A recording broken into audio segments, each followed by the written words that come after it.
Breaking news, Rhamondre Stevenson out for his Week 9 contest against the Atlanta Falcons, and now everybody's looking at TreVeyon Henderson as the next man up for the lineups. Odds are he's not on the waiver wire at all, as he should have been stashed or at least picked up this week as a stash. But this is huge. We have some other running backs to look at, Jennings and a few others from this backfield, as other ancillary running backs should be getting work in this game.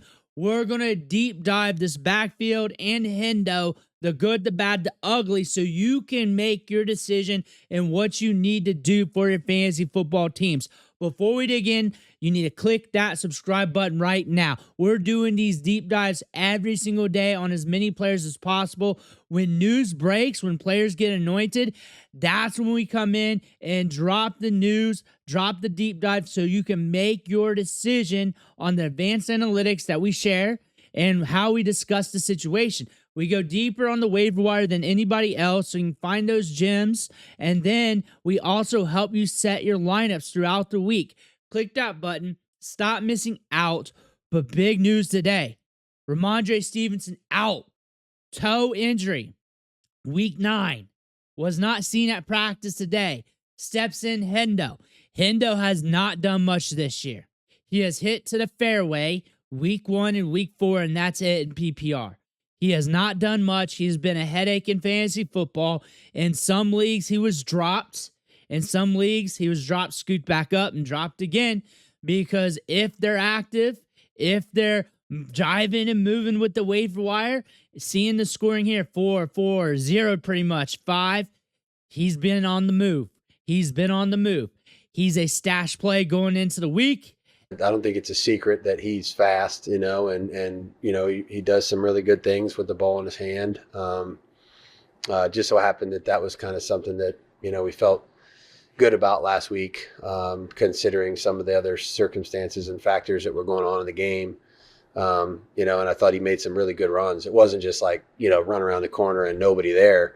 I thought he had to make some nice cuts. I thought the guys were really blocking well in space out there and straining to try to finish plays longer than he was. We talk about playing longer than the guy with the ball. So I thought there was a lot of blocks being made in space down the field that helped him do that. And I thought he fought through some contact. So excited to see him, build on that and continue to grow. This was a 5-star prospect, the number 1 running back in the 2021 recruiting class. Almost 40 offers for 24/7 Sports, 39. Everybody wanted this kid.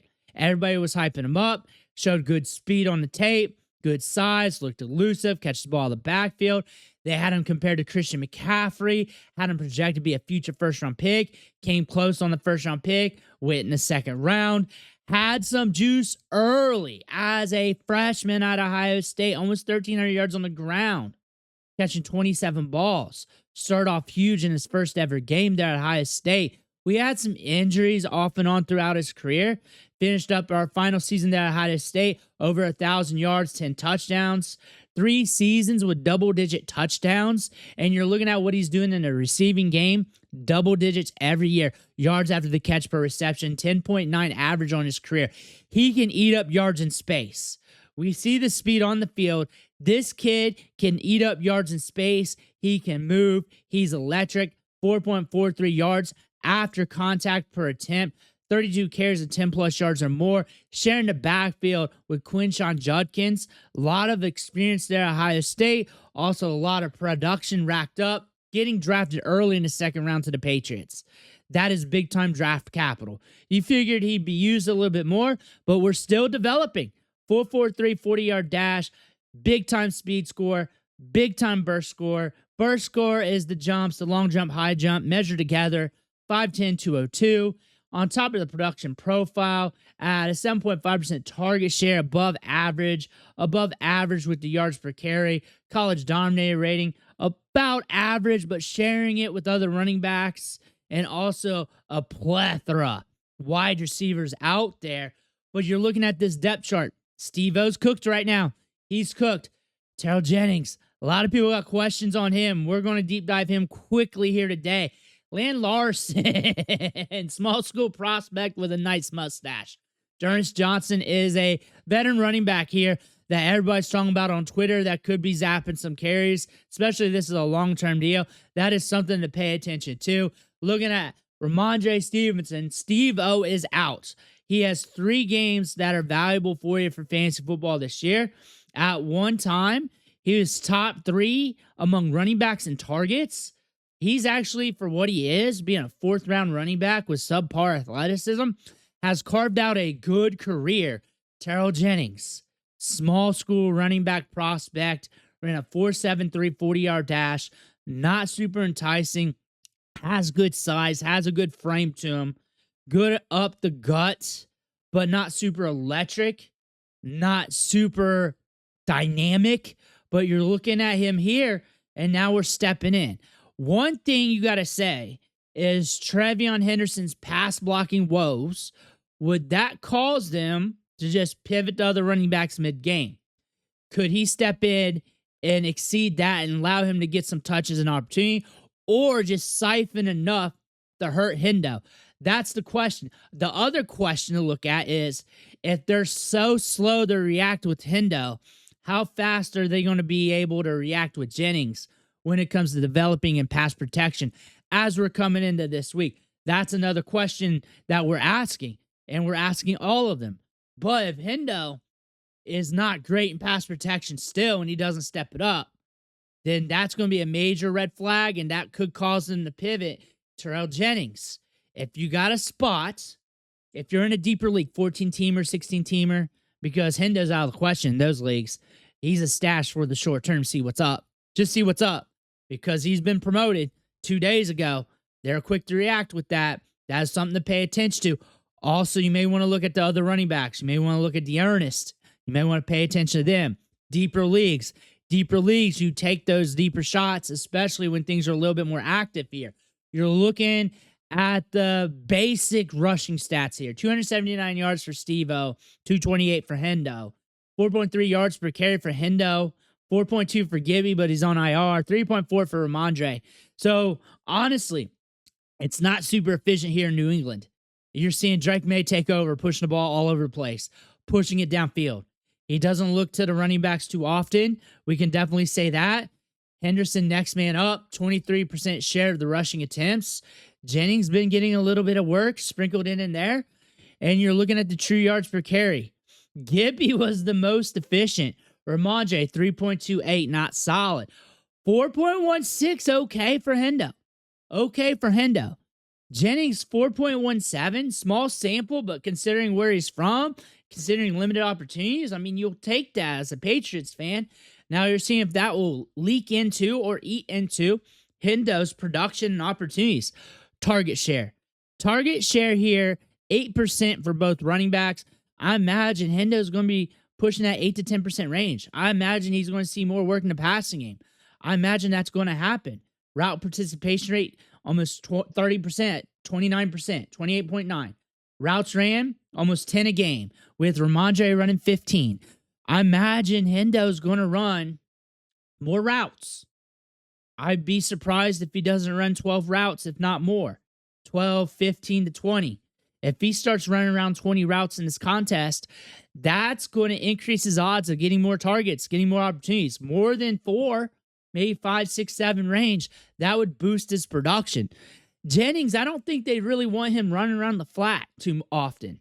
Due to that 4.73 speed, due to that size, due to what we're seeing here.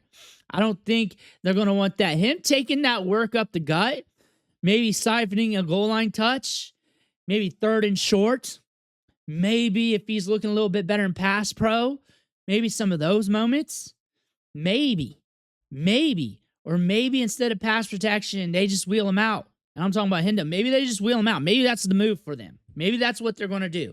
Maybe they switch that up. Maybe they just switch up the game. You're looking at the advanced metric here from PFF. 2.89 yards after contact per attempt for Steve-O, 2.77 for Hendo, 2.76 for Gibby. Jennings, sample size of 7 attempts, 214, but 1 carry out of those 7 of 10-plus yards.